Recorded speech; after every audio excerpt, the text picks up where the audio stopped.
Bismillahirrahmanirrahim. Assalamualaikum warahmatullahi wabarakatuh. Runtuhnya khilafah membuka celah bagi sisi gelap dunia. Persenjataan canggih diproduksi untuk memusnahkan manusia. Timur Tengah terpecah belah membuat Islam terpenjara. Belenggu Barat terlepas bebas menginvasi seluruh negara. Perang dalam seabad merenggut 120 juta jiwa manusia. Ada apa dengan dunia Islam?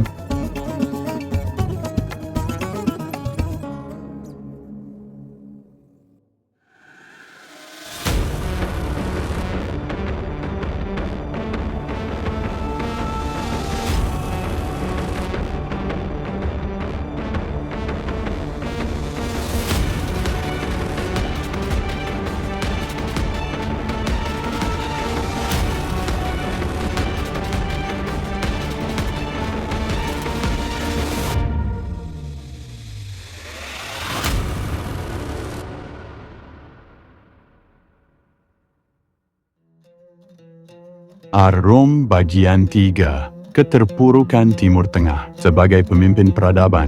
1. Pasca runtuhnya khilafah, pintu keterikatan Arab dengan Barat. Surat Ar-Rum ayat 7.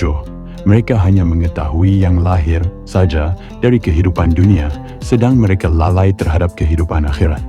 Ayat inilah yang berlaku di dunia Islam saat ini, di mana prioritas terhadap dunia bisa mengalahkan agama. Era kecintaan terhadap dunia ditandai dengan runtuhnya kekhilafahan Utsmani tahun 1924. Wilayah-wilayah Arab yang selama berabad-abad menjadi bagian dari satu pemerintahan Islam global mulai terfragmentasi. Barat telah mempelajari dan merancang sejarah keruntuhan kekhilafahan Utsmani 8 tahun sebelum sejarah itu terjadi.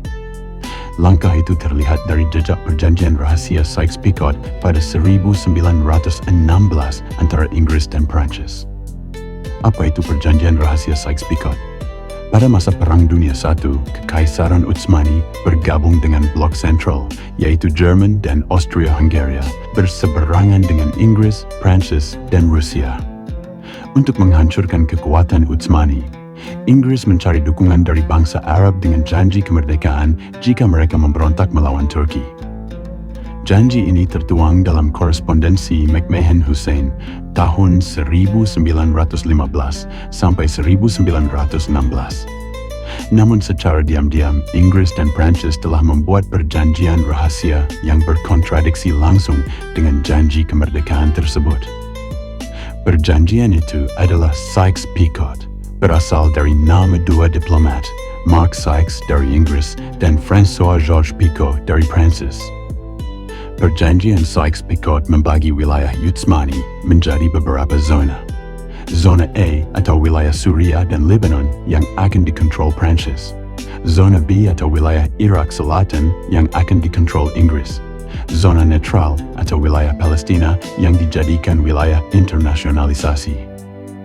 Bagian tenggara Turki akan dikontrol Rusia namun tidak terrealisasi karena revolusi Bolshevik meruntuhkan Rusia menjadi Uni Soviet dan menciptakan Perang Dingin. Sykes-Picot bukan sekadar perjanjian politik, tapi langkah awal dari kolonialisme ideologis yang terus berlangsung hingga hari ini. Bayangkan seloyang pizza yang dibelah 4 lalu setiap orang mengambil bagiannya. Seperti itulah akibat dari perjanjian Sykes-Picot. Rasulullah bersabda, hampir datang kepada manusia suatu masa di mana bangsa-bangsa memanggil satu sama lain untuk mengerumuni kalian sebagaimana orang-orang mengerumuni hidangan makanan. Hadis riwayat Abu Dawud 4297. 2. Arab Saudi dan persekutuan strategis dengan Amerika Serikat. Puncak keterikatan Arab dengan Barat terjadi pada tahun 1945 ketika Raja Abdulaziz dari Arab Saudi bertemu dengan Presiden Roosevelt dari Amerika Serikat di atas kapal USS Quincy. Di sana mereka bersepakat agar Saudi menjual minyaknya dengan jaminan perlindungan militer Amerika Serikat. Arab Saudi memiliki cadangan minyak terbesar kedua di dunia, namun 90% teknologinya berasal dari negara-negara NATO menurut World Bank Report tahun 2022.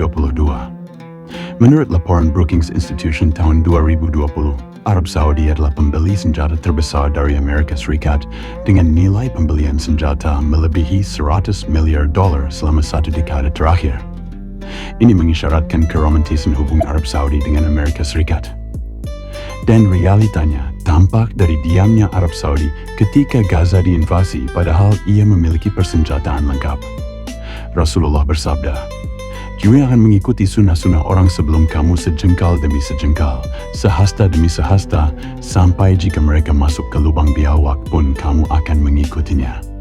Hadis riwayat Bukhari dan Muslim. Artinya, Arab Saudi akan mengikuti Amerika Serikat dengan perlahan tapi pasti. Bahkan apabila perbuatan itu merugikan Islam bangsa Arab, tidak akan peduli. 3. Normalisasi dan pengakuan terhadap Israel oleh negara-negara Arab, Uni Emirat Arab, Bahrain, Sudan, dan Maroko pada tahun 2020 menandatangani Abraham Accords yang disponsori Amerika Serikat dan Israel agar Kristen, Yahudi, dan Islam mengadakan perdamaian. Sebelumnya, hanya Mesir pada 1979 dan Yordania pada 1994 yang menjalin hubungan resmi dengan Israel. Kini, semakin banyak negara Arab membuka diri. Menurut data dari Pew Research Center, tahun 2021, hanya 21% warga di negara-negara Arab yang mendukung normalisasi dengan Israel, namun pemerintah mereka tetap melakukannya demi aliansi geopolitik. Artinya, pemerintahan Arab saat ini tidak mewakili keinginan rakyat dan cenderung berpihak kepada Barat. Dan perjanjian Abraham Accords adalah tanda bahwa bangsa Arab telah tunduk pada para pemimpin Yahudi dan Kristen. Sebab perjanjian itu amat merugikan Islam, bahkan bisa membuat Palestina hilang dari peta dunia. Menandatangani perjanjian tersebut sama saja menyatakan tunduk pada Kristen dan Yahudi. Hai orang-orang yang beriman, janganlah kamu mengambil orang-orang Yahudi dan Nasrani menjadi pemimpin-pemimpinmu. Sebagian mereka adalah pemimpin bagi sebagian yang lain.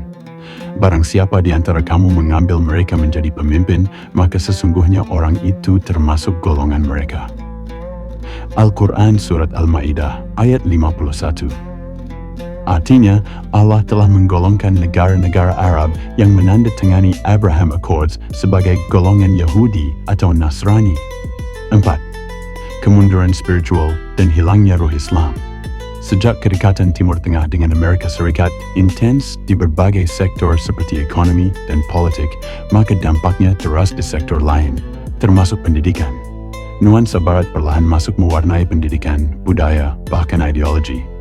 Haji dan umrah menjadi industri, bukan lagi madrasah spiritual.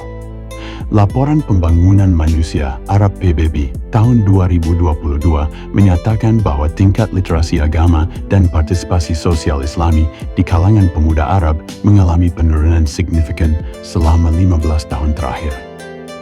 Fenomena ini seperti apa yang telah disabdakan Rasulullah. Islam akan pudar sedikit demi sedikit seperti pudar lukisan di baju. Hadis riwayat Ibnu Majah. Wallahu a'lam bishawab. Wassalamualaikum warahmatullahi wabarakatuh.